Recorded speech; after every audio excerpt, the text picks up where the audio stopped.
Good day, my loyal subscribers, and welcome back to my channel, where I will be looking at the first Gleaner publication. This Gleaner publication was done on September 13th, 1834, which was over 188 years ago. So, as you guys can see, this publication is very old, and based on that, most of the words are missing or the publication is extremely pale. So, disclaimer before I get into this publication, I will not be reading every contribution in this particular publication because the words are either very pale or difficult to read or impossible to read because they're missing. No, I will be choosing what I read from this publication based on how well the words are printed or how much sense we can make out of it. But let's get into it. Let's get into it.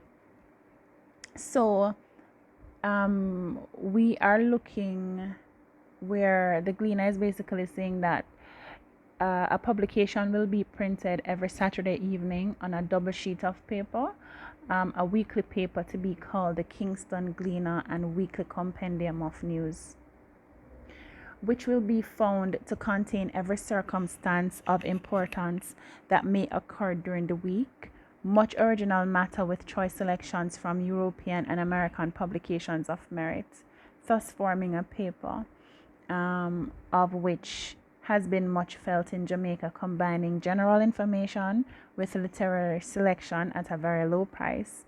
The proprietor trusts the public of Jamaica will, in this instance, step forward and foster the attempt of mature talent in establishing a weekly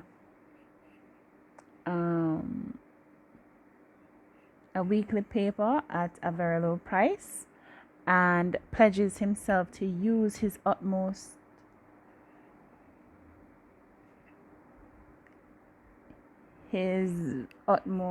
that word is missing, to make the paper worthy of their support. To town subscribers, the prices will be 10 shillings per quarter, and I believe that is as much as we can read right now from that section of the Gleaner. Now, I noticed in going through this particular publication that the Gleaner at that time stood as a main piece of entertainment. So the Gleaner was filled with a lot of story writing, a lot of poems, and so on, which we're going to get into. The first one is this piece called The Reconciliation. Now, it's talking about a horse, a very adventurous short story, which seemed to be very fun and very well written, I must say. The big issue I'm having with this is that I can hardly read it because most of the words are missing, as you can probably tell from this little short piece that I am showing you. So it wouldn't make sense to read through it. So I'm going to find other pieces that we can read and get into. So this poem, I'm not seeing who is the author of this poem, but this poem is, or short story is titled Birth of the Sublime for the Lovers of the Romantic. Miss Arabella, Cinderella, Clish Maclava, Georgetta, Guelmina Amanda Fitzherbert was the only daughter of fond and indulgent parents. She was in the early bloom and gay promise of sweet 16.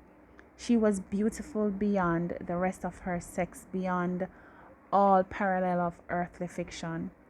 Her radiant eyes were like two rival suns in the arch of heaven's firmament. Her forehead was as smooth and fair as 7 times polished alabaster. Her maidenly cheeks were like two luscious peaches glowing with gentle red, inviting and yet shrinking from the kisses of the breeze. Her lips were the exact copy and sweet semblance of 2 slices of ripe watermelon, so red and so inviting. Her teeth were not like mortal mouth, so white, so fair were her evidently made to set off her heavenly countenance rather than for her teeth were not like mortal mouth, so white, so fair, they were evidently made to set off her heavenly countenance, rather than for the gross purpose of mastication. Her neck was as graceful as the swan's, and smooth and white and clear as the fairest spermaceti candle. But were we to describe each of her indescribable perfections, we should never have done. Suffice to say, in all personal loveliness, she was perfection itself, well perfected, and her mind was every way developed to adorn so fair a person. Was Miss Arabella, Cinderella, Guelmina, Georgetta, Clishmaclava, Amanda Fitzherbert, and yet she was mortal, mortal as the mortalist. Please leave your comments. Let me know what you think about this poem that was written in was published in 1834.